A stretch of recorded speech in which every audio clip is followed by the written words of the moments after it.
10 บาทโอ้ยแกด่า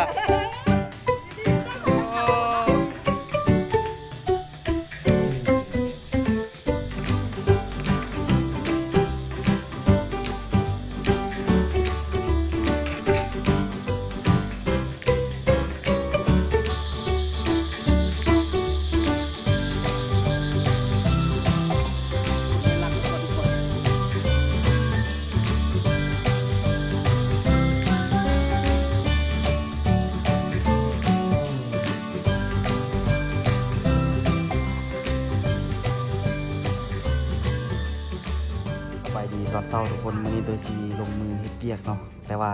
สิว่าทุกคนมากับพบกับความตื่นเต้นหน่อยนึงเนาะทุกคน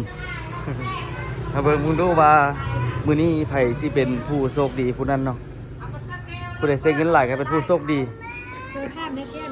เฮ็ดแท้ไว้เลยซุนี่คือซื้อหวยนะซื้อหวยเนาะว่าต้มไก่เอามื้อนี้ ซื้อหวยพัฒนานะต้มไก่เอามื้อนี้ฮะมันสิ้นเด้ครับไอ้แม่ข้าหมูหวานนี้ฮะข้าเปล่าไว้หมูหวานนี้เลย ข้าปลาไว้แต่มื้อวานพุ่นบ่ไปซื้อไก่ตลาดไปว่ะ โอ้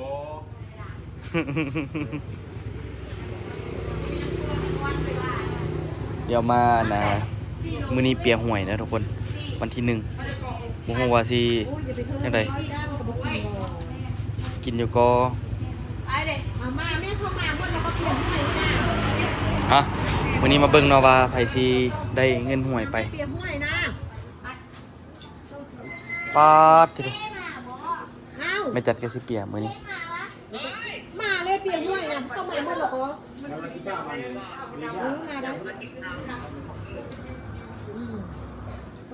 มาทารุ่นเนาะทุกคนมื้อนี้มี4คนเนาะที่สิเปียหวยมื้อนี้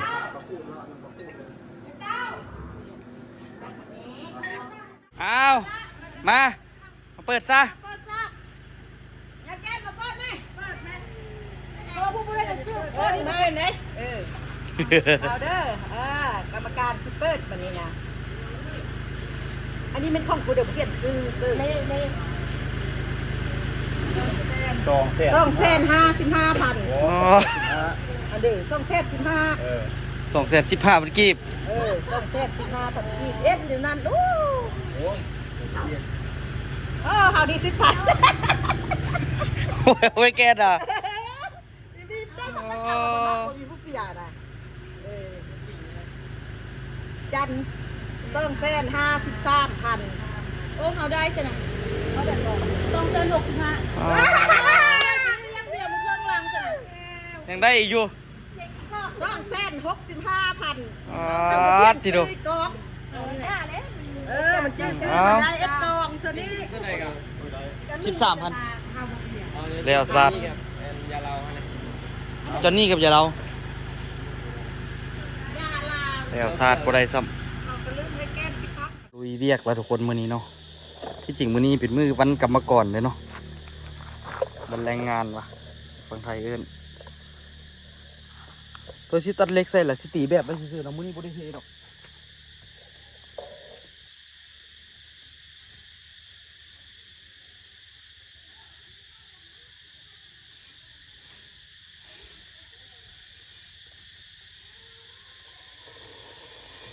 เปียห่วยกับบ่ได้ทำทุกคนเอ้ย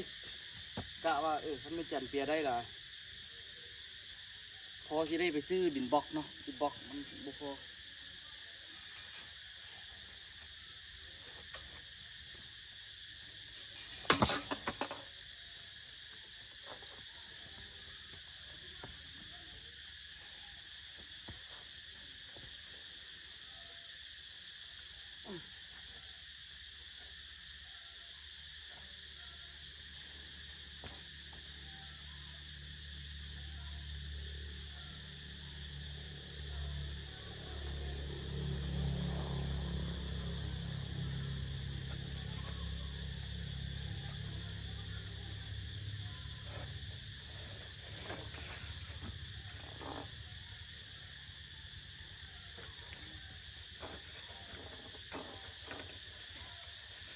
เดี๋ยวที่เลื่อยนี้ไว้เนาะใส่หลายอันอยู่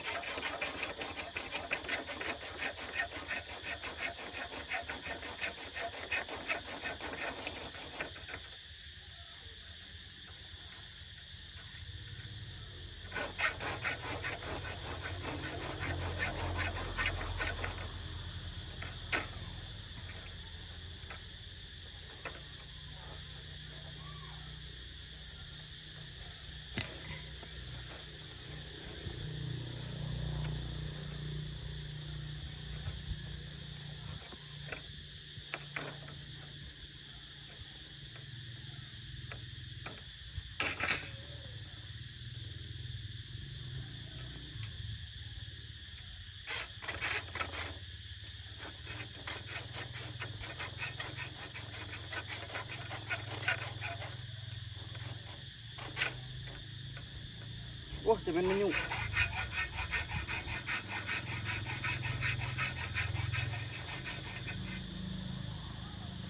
หักบนถึงทางเนาะ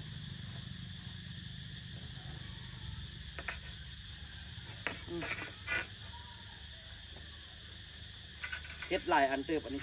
เพื่อที่เอาไปยึดเนาะ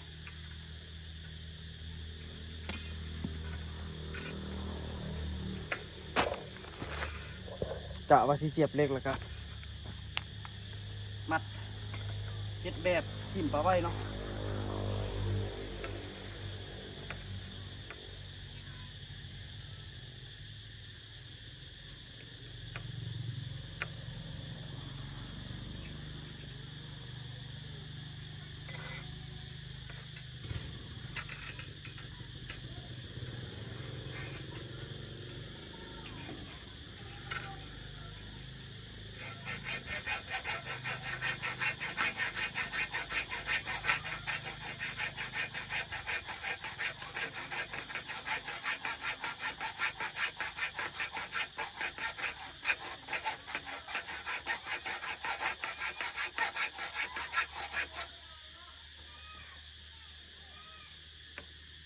คันถึกเหลี่ยมมันละมันง่าย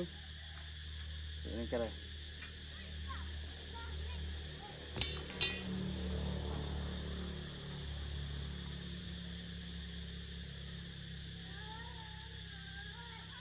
อย่างโตเอ้ย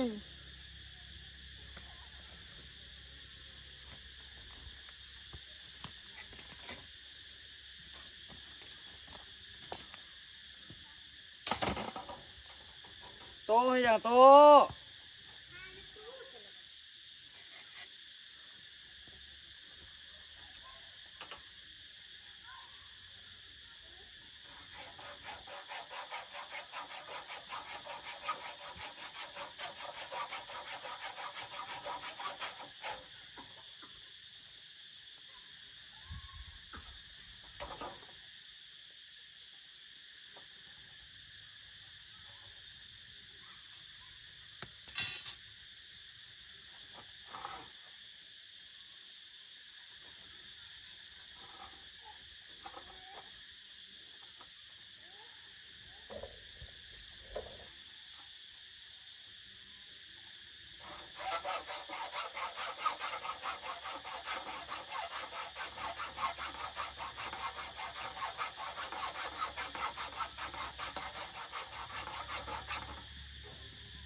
เดี๋ยวกดเล็กนี่ทิ่มไปไว้กันเนาะถึงไปเริ่มประกอบแบบเดี๋ยวเลาะเสียบมาดีเนาะหักเล็กออกมาแล้วก็ได้ถามว่าหลายเนาะแรกๆก็ยาวหลังๆก็สั้น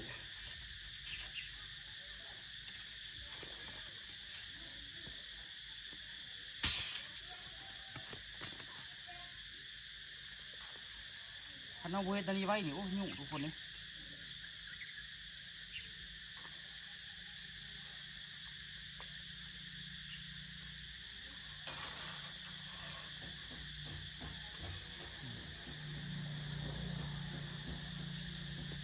เฮ็ดกอดเสาทิ่มไปไว้แล้วก็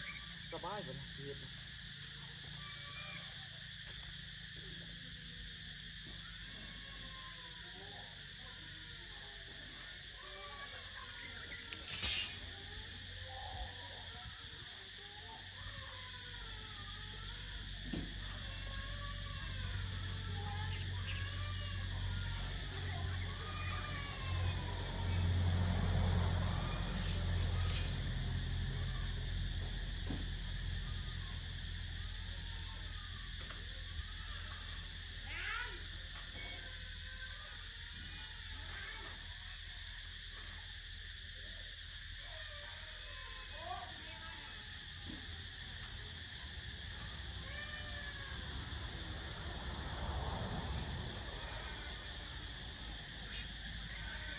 โอ้ยจะไม่มีแต่สังคมคนให้เนาะ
ทุกคนเสียบไปหอนลุมพุ่น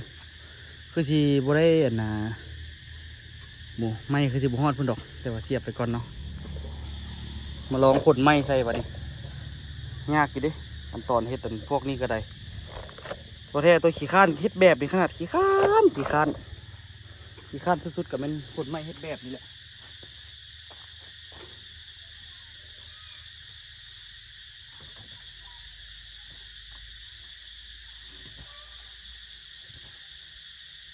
เฮ็ดอันอื่นคือว่าใครเฮ็ดอันนี้คือว่าขี้ข้านนี่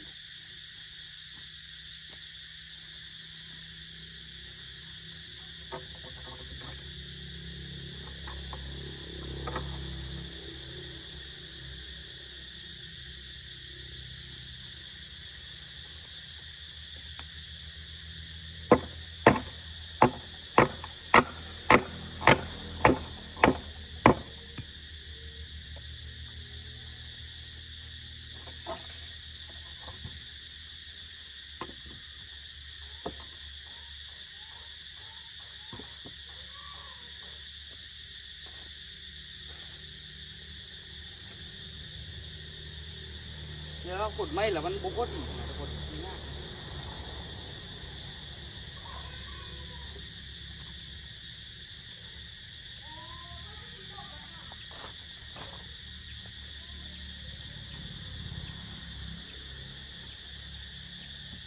เนาะอันนี้ไม่สั่นไม่เงาเนี่ยตั้งขนาด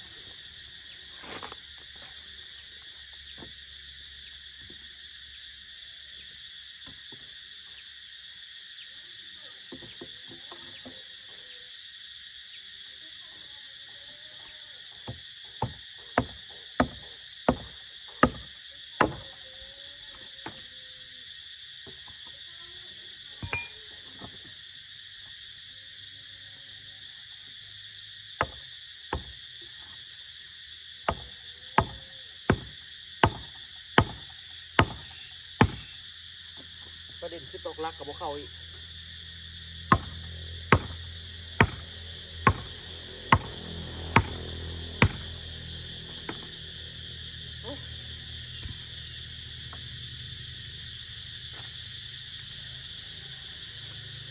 เดือดคักเว้ยนี่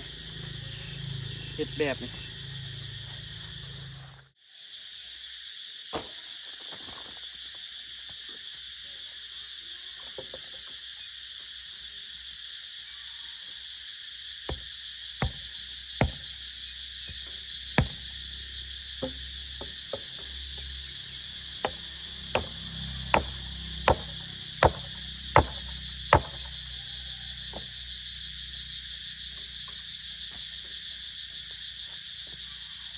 เดี๋ยวคนไม่รักเขาก่อนดีกว่า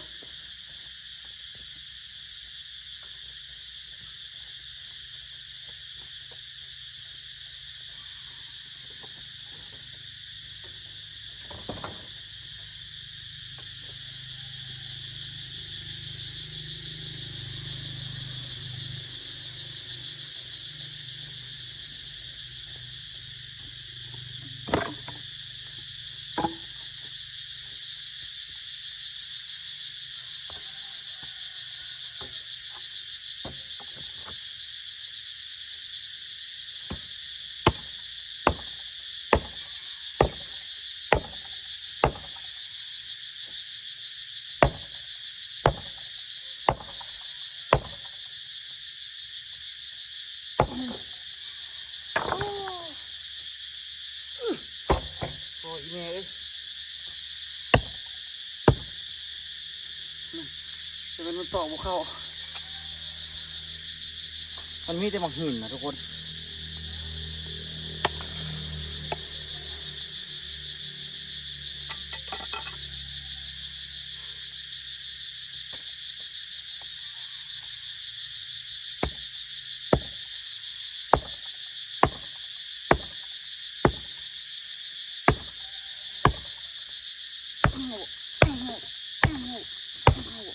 เข้าบ่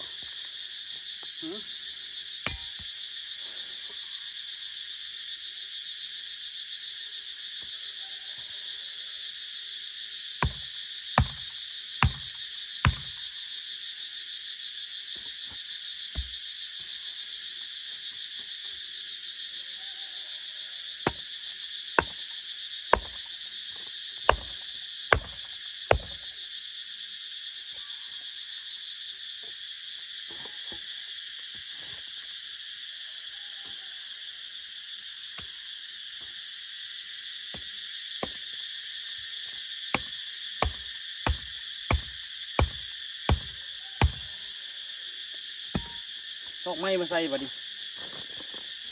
ไม้ก็หนุ่มยากอยู่เนาะ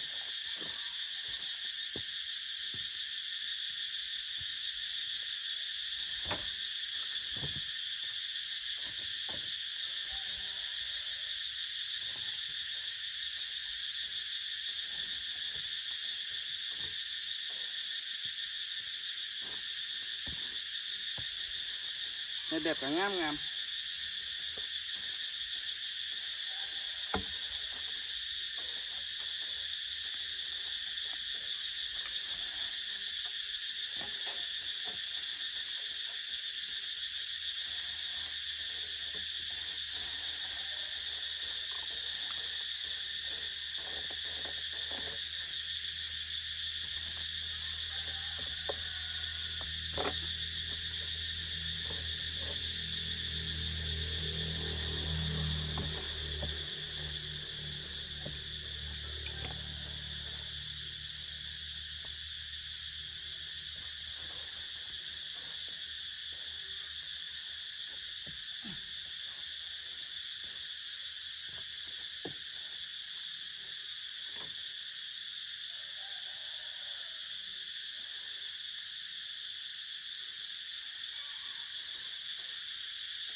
จะเฮ็ดแบบคนทุกคนบุหุมทีแล้วตอนจักโมงคนนี้ยากกว่ายากเลยข้อขั้นตอนนี้ก็คิดว่าใกล้สีแล้วละอันนี้เนาะ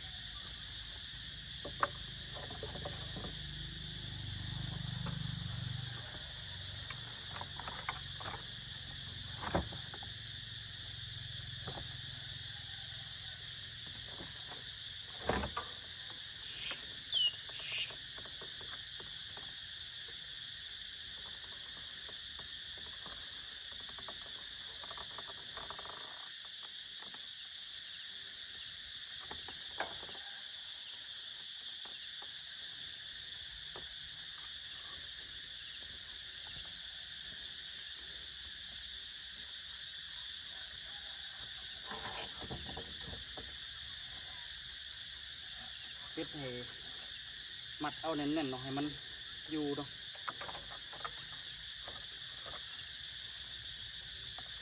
คนทีแล้วแต่ละอันทุกคนเลย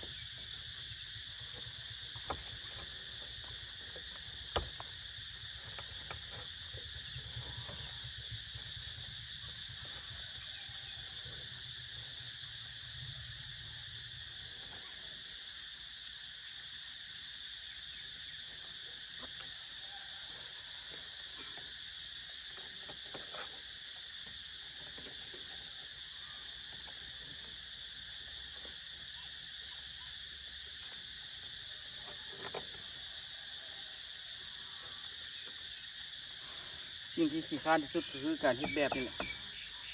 ขี้คร้านแล้วอันนึงละเดี๋ยวไปเริ่มมันต่อไปทุกคนคันไม้มันดีนะโอ้คือสิเฮ็ดแบบไวอยู่ทุกคนอันนี้ไม้มันขี้ไล่เนาะจับเอาม้วนเอาตัวใดก็ได้แล้วก็หาหมองยัดเอาเนาะมันเลยได้แบบนี้เนาะ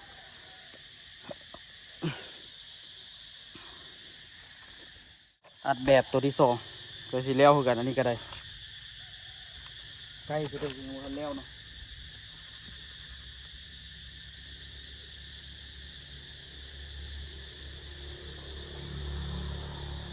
โต้ก็ให้บุเซาผู้ค้ำกับมืออื่นมาฮอดเนาะยุ่ง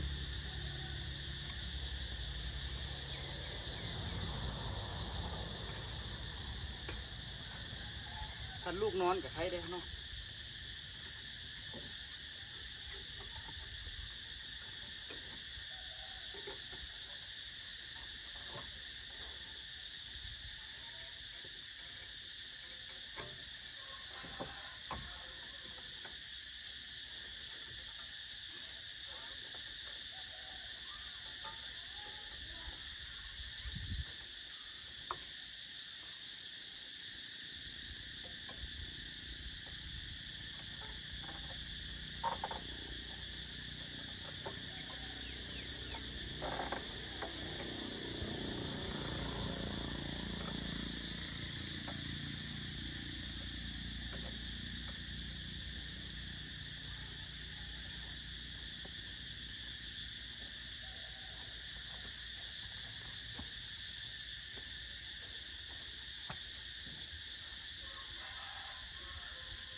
เคเนาะแล้ว2 อันพวกวางพวกปองเราจึงยัดเอาเนาะทุกคนคือแบบนี้นี่จึงเอากระสอบเนี่ยไปยัดเอาแล้วก็เทมันรุ่นนึงออกมากระยามันเนาะโอ้สิแล้ว2 อันพออีเมย์เอ้ยปูญาเอ้ยเนาะ ไปลุยต่อเนาะแต่แท้ตัวอยากอัดได้เต็มนี่แหละเทบัดเดียวโอ้ยคือสิมีความสุขขนาดแต่มัน impossible เนาะ โพดนี่น้ำลายฟงเลยไม่ก็เอามาลุกมาลักอะไรทุกคนเนาะโบเมนแบบคันสิว่ากับมันโบเมนแบบที่เขาจ้องเฮ็ดงามเอาแท้เอาว่านะทุกคนให้มันเป็นโค้งให้มันเป็นอันนี้มันก็โอเคแล้วเนาะจักตัวเนี่ยคิดอยากเฮ็ดอันนี้ได้ขึ้นอยากกันแต่ว่าหาคนตัดไม้บ่ได้เถอะเนาะคันหาคนตัดไม้ได้ก็คือสิดีหาคนตัดไม้ให้แล้วก็ตัดทั้งมืดนี่ตัดทั้งมืดนี่แหละอนามัยให้เราอยากปลูกยางนะทุกคนอยากปลูกยางก่อนแล้วจึงเฮ็ดอันนี้ทีนี้มันพอปลูกแล้วท่านซะฝนมันก็ตกมาละเนาะเบี้ยมันก็สิบ่พอซ้ำนี่เพราะว่าอันน่ะคนอื่นสิเอาไปเบิดละเฮานั้นเฮ็ดโพดเนาะแต่ก็ให้แม่ต้นตาลจงไว้ให้ได้แล้วแต่ก็ย่านบ่พอนะทุกคนนี่เห็นบ่2 แถวแล้วเด้อในจาก5 แถวได้ไหมเนาะ แต่คานมันก็สูงอยู่เนาะทุกคนสูงธรรมดาแต่แถวข้างลมบุญสูงหลายเนาะทางลมบุญถือว่าสูงสมควรเนาะเหลือเสาแต่น้อยเดียวเห็นบ่แต่ในทุกเสานี่ต้องได้ต่อบนเนาะทุกเสาตัวนี้ได้ต่อเมื่อทุกเสาไปลุยต่อว่าอยากเทมันได้ 4 อันคือที่บ่ได้เนาะไม่มืดหรอกได้ดีครับนี่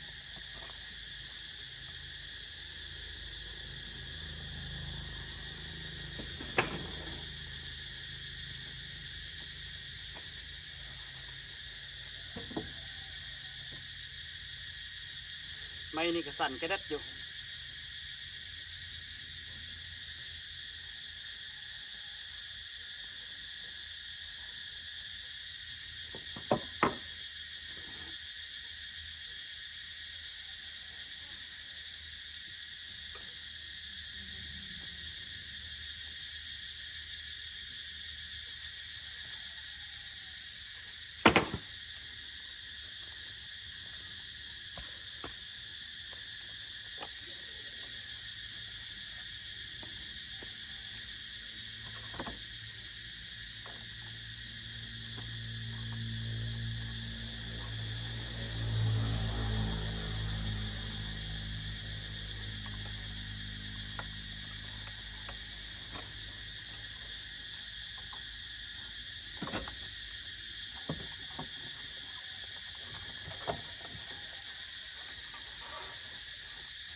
โอ้โ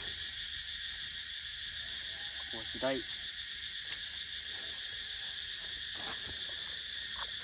คือ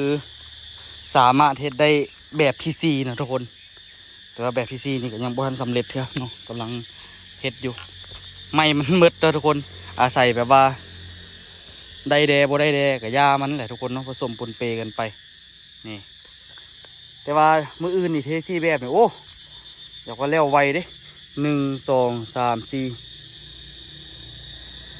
อีก2 มื้ออีก3 มื้อก็น่าจะแล้วเนาะทุกคน3-4 มื้อทางนี้เพราะว่ามื้อนี้ตัวกับสิพักพรให้กันเฮ็ดแบบนี้แล้วสิพักเพราะว่ามื้อนี้เป็นวันกรรมกรสากลเนาะเราตัวกับสิออกไป ไปนอกไปสังสรรค์น้ำมูคูนี่แหละทุกคนเนาะยินแต่ว่าก็ช่วงตอนเช้าบ่ได้ให้หยังก็พากันโดยกับมาเฮ็ดอันนี้ไปท่าเนาะตำซาแบบตำซาท่าแล้วที่ไปก่อนท่านปะเนาะเดี๋ยวเต้ยที่ไปเอาน่ะประตูนั้นมาใส่เนาะอันนี้คิดว่าระดับมันอาจจะได้อยู่ระดับนี้บ่พออีกพอเงาไปเลย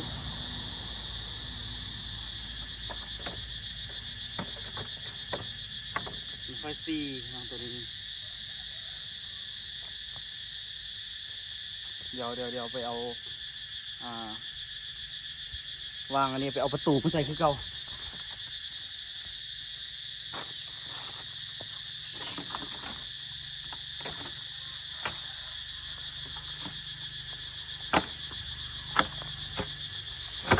ดีแท้คันมีไม้แบบนี้นี่ยาวประมาณจัก3 เมตรดิโอ้คือคักเนาะมันเป็นไม้อัด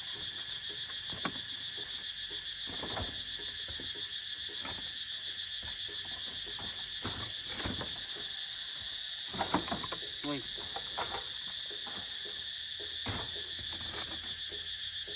เดี๋ยวนี้คือจะได้นะ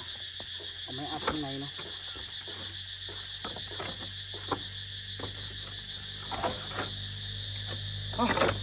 จังว่าซะพอจะไหนมื้อนี้กับบริเทเนาะทุกคนที่ออกไปเอาเครื่องเอาของละที่เกี่ยมไปละสิพักผ่อนนิดนึงพบซาเขาเจ้ามาเนาะมื้ออื่นเฮ็ดซีแบบซ่อนเนาะมื้อนี้พักผ่อนก่อนไปทุกคนเป็นกระฝากทุกคนเป็นกำลังใจเด้อเพราะว่าตัวกะเต็มที่แล้วทุกคนเนาะไม้แบบมันบ่มีคันมีไม้แบบว่าที่มันเป็นไม้อัดสำเร็จนี่โอ้ยแบบนี้งามบ่ให้เว้าทุกคนเลยคือสิคักขนาดเนาะ ไปทุกคนสำหรับคลิปนี้บายบายทุกคนสบายดีเด้อแล้วเวียกแล้วงานละเนาะในภารกิจตอนเช้านี้เนาะบริเฮ็ดอย่างหลายมือนี้